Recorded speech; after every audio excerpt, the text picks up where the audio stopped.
Hello ළමයි කොහොමද ඉතින් ISTQB ෆවුන්ඩේෂන් වල වීඩියෝ සීරීස් එකේ අපේ තවත් අලුත් පාඩමකට ඒ කියන්නේ පස්වෙනි පාඩමට ඔයාලව සාදරයෙන් පිළිගන්නවා. ඉතින් අද අපි බලමු මොකක්ද මේ managing the test activities කියන්නේ කියලා. ඔයාලා ඉස්සෙල්ලම බලන්න මේ පාඩම නම් මේ වීඩියෝ එක නම් ඉතින් මීට කලින් අපිට පාඩම් 4ක් තියෙනවා. මේ පාඩම් 4 වීඩියෝස් ඔක්කොම කරලා තියෙන්නේ මම ටිකක් බලලා මෙතෙන්ට එන්න. මොකද ලොකු අයිඩියා එකක් ඔයාලට ගන්න පුළුවන්. ඒත් එක්කම ඔයාලට දීලා තියෙනවා ෆ්‍රී ISTQB ෆවුන්ඩේෂන් ලෙවල් එකේ ෂෝට් නෝට් පැක් එකක්. ඉතින් ඒකත් අරගෙන ඔයාලට එක්සෑම් එක ගොඩදාගන්න අවශ්‍ය කරන හෙල්ප් එක ගන්න කියලා මතක් කරනවා. ඉතින් අපි යමු පාඩමට.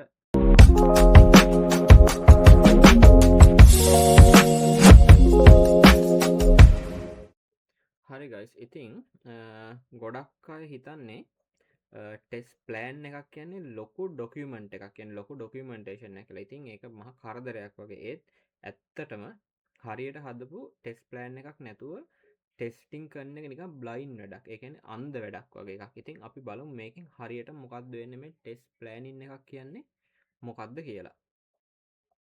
ඉස්සෙල්ලම ටෙස්ට් ප්ලෑන් එකක් කියන්නේ මොකක්ද කියලා ගත්තොත් ටෙස්ට් ඔබ්ජෙක්ටිව්ස්, ඊට පස්සේ රිසෝසස්, ඊට පස්සේ ටෙස්ට් ප්‍රොසෙසස්, මේ වගේ විස්තර ඇතුළත් කරලා හදන ඩොකියුමන්ට් එකක්. ඒ කියන්නේ සරලව කිව්වොත් අපි මොකද්ද කරන්නේ, කොහොමද කරන්නේ, ඒ වගේම කවුද මේක කරන්නේ, අපිට කොච්චර වේදමක් යනවද, කොච්චර කාලයක් යනවද වගේ දේවල් දාලා අපි හදන ෆුල් ඩොකියුමන්ට් එක තමයි මේ ටෙස් ප්ලෑන් එකක් කියලා කියන්නේ. ඒ කියන්නේ අපි මේකෙන් කතා කරන්නේ ටෙස්ටිං ගැනනේ. එතකොට මේ ටෙස්ටිං එක සම්බන්ධයෙන් ඔයා හිතන්න ඔයාට ප්‍රොජෙක්ට් එකක් කරන්න දීලා තියෙනවා. ඉතින් මේ ප්‍රොජෙක්ට් එකේ තනිකරම ප්ලෑන් එක තමයි මේ කියන්නේ ටෙස්ටිං වලට අදාළව තනිකරම අපි හදන ප්ලෑන් එක තමයි මේ ටෙස්ට් ප්ලෑන් එක කියලා සරලව හඳුන්වන්නේ. හරිද?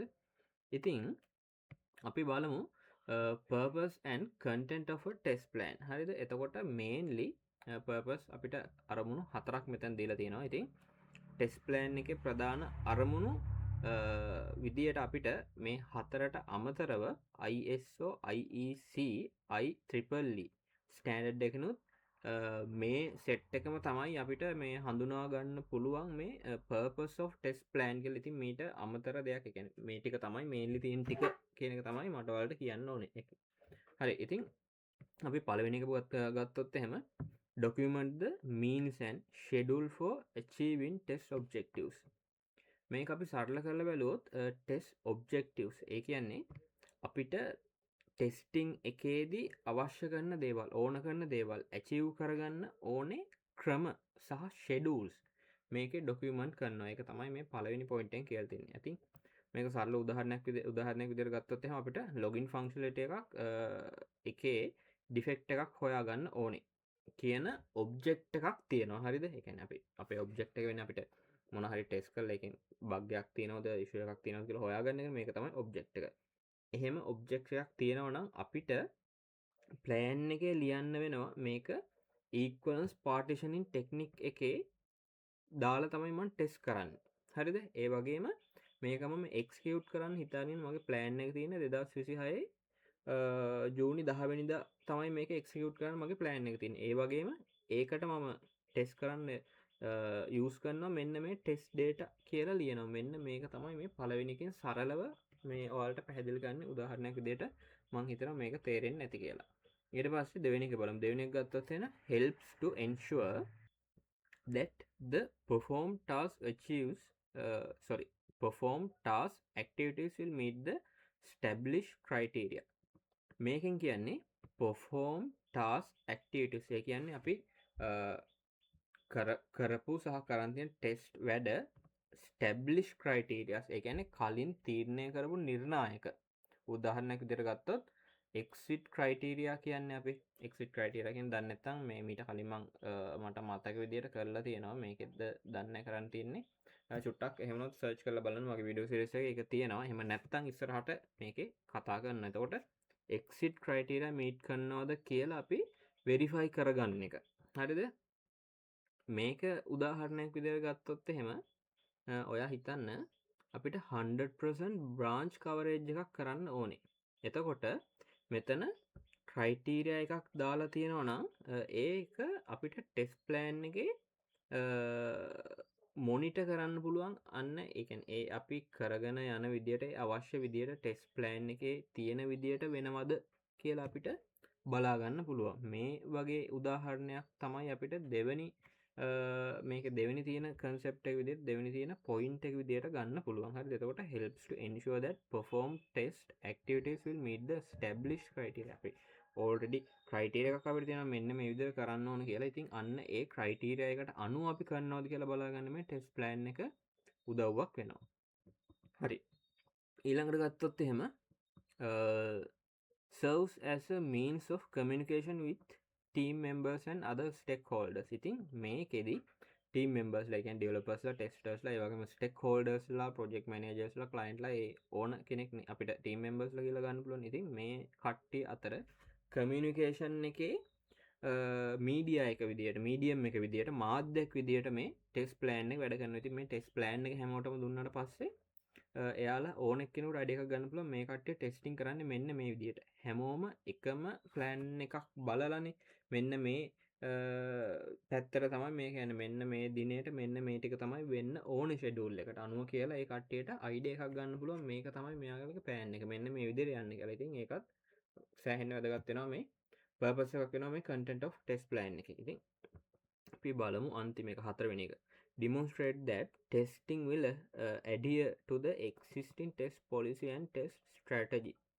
මේකෙදී ඔයාගේ organization එකේ test policies ඒ කියන්නේ එක එක organization වල test policies තියෙනවා. සමහර කට්ටිය ඔය ISO මට හරියට මේව මතක නැහැ ISO 9001 2000 ඔය වගේ ISO certificates අරන් තියෙන. එතකොට ඒ කට්ටිය සමහර තැන්වල කියන්නේ ඒ ISO අරන් තියෙනවා නම් ඒ කට්ටිය අනිවාර්යයෙන්ම ඔය සමහර කම්පැනිස් වල මේක තියෙනවා. එතකොට ඒ ISO කියන ස්ටෑන්ඩඩ් එක මේ කට්ටිය අරගෙන තියෙනවා නම් ඔක්කොම ඩොකියුමන්ට් කරන්න ඕන. ඊට පස්සේ තව උදාහරණයක් විදිහට ගත්තොත් නිකන් හිතන්න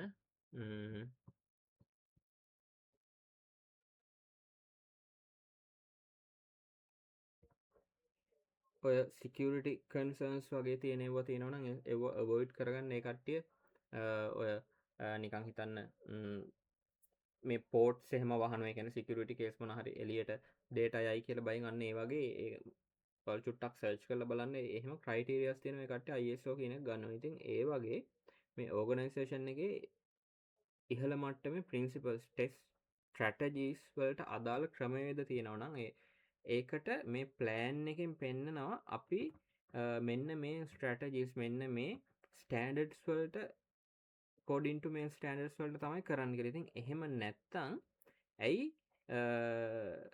ඩීවියේට් වෙන්නේ කියලා හේතුවක් සහිතව පැහැදිලි කරන්න ඕන. ඒ කියන්නේ මෙන්න මේ කේස් එකකින් හින්දා තමයි අපිට මෙන්න මේ අවුල වුනේ කියලා හේතු සහිතව පැහැදිලි කරන්න ඕන. ඉතින් එහෙම කරන්න මේ ටෙස්ට් ප්ලෑන් එක demonstrate that testing will adhere to the existing test policy and test strategy. අපේ තියෙන strategies වලටයි මේ existing test policies වලටයි මේක adhere වෙනවා මෙන්න මේක අනුව තමයි අපි කරන්න කියලා අපිට මේ ටෙස්ට් ප්ලෑන් එකෙන් පෙන්වන්න පුළුවන්. ඉතින් මේවා තමයි purpose සහ content එකේ අපිට මුල්ම හතර විදියට ගන්න පුළුවන්. හරිද? මම හිතනවා මේ ගැන අයිඩියා එකක් එන්න ඇති කියලා.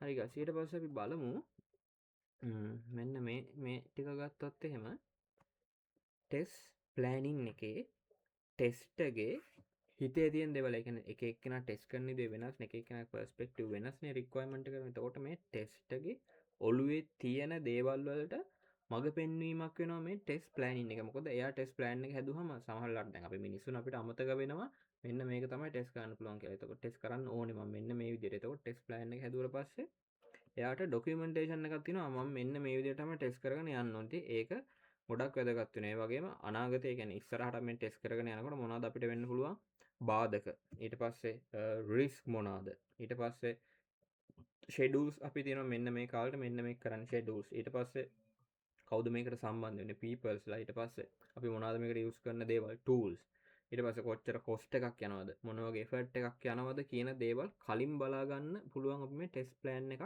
හදනකොට. හරිද? ඉතින් ඒ වගේම ප්‍රොසෙස් එක සහ ඒක ප්‍රිපෙයාර් කරන එකෙන් ඔබ්ජෙක්ටිව්ස් ඇචීව් කරන්න ඕනේ එෆර්ට් එක ගැන හොඳට මේ අයිඩියා එකක් ගන්න පුළුවන් හොඳට හිතන්න පුළුවන් අපි මෙන්න මේ එෆර්ට් එකක් දාන්න ඕන මේක මේ කාලෙ වෙනකොට කරගන්න නම් වගේ අපිට අර තනිකරම අයිඩියා එකක් ගන්න පුළුවන් මොකක්ද අපි ඉස්සරහට කරන්න යන්නේ කියන එක සම්බන්ධයෙන් මේ ටෙස්ට් ප්ලෑනින් එකකදී. ඉතින් ඒක හදන එක සෑහෙන්න වැදගත් වෙනවා. ඊට පස්සේ බලමුද typical content of test plan includes test plan එක includes වෙන්නේ මොනවද කියලා.